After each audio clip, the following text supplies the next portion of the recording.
Hare Krishna, my name is Isvara. Today we speak on the topic, does God has free will? Yes, God has free will. Actually, He is the only person that actually has complete free will. Everyone else, free will, is completely dependent on Him. Yeah. Krishna explained in Bhagavad Gita that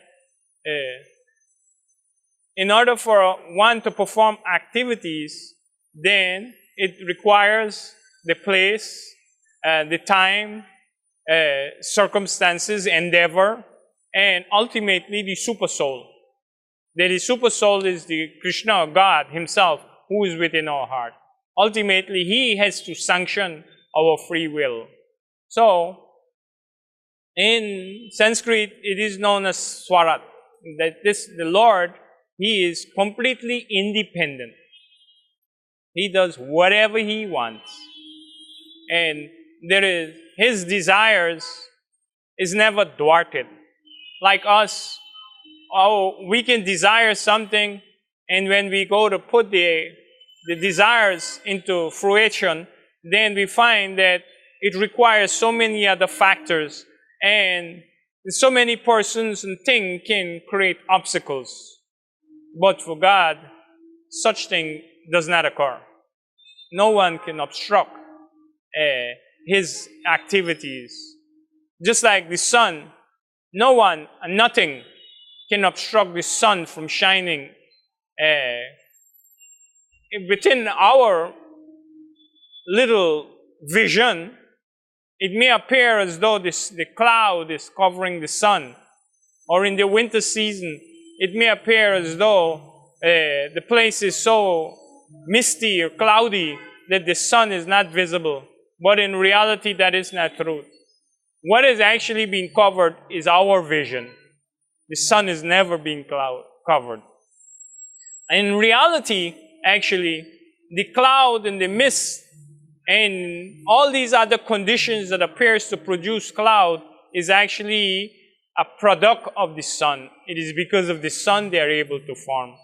The sun absorbs the water and it creates these conditions. So, similarly, for God, everything takes place by His will.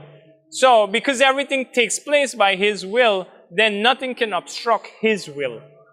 So, free will actually is only in the hands of God. For one who understands this concept, then he will gradually be able to become completely devoted to God, because he understands that he is in reality completely dependent upon God. Just like sometimes people think that I have free will and I can do whatever I want. But if you trace back and you look at yourself, you can ask yourself the first question. First question we can ask you is, do you know how you obtained this body? First thing is, you don't even know how you obtained this body. So if you don't know how you obtained this body, how can you, on the other hand, have a free will to act with this body? You don't know when you had this, when you was given this body. You don't know how it takes place. You just know that somebody in front of you is being known to you by different conditions that this is your mother and your father. If that conditions was changed, if you're white and you was given a father and a mother that was black, you had no other reason than to accept that this is your mother and father. So you don't know. So therefore you don't have free will. But God in Himself, He is the source of everything. Therefore, He alone has free will. Hare Krishna.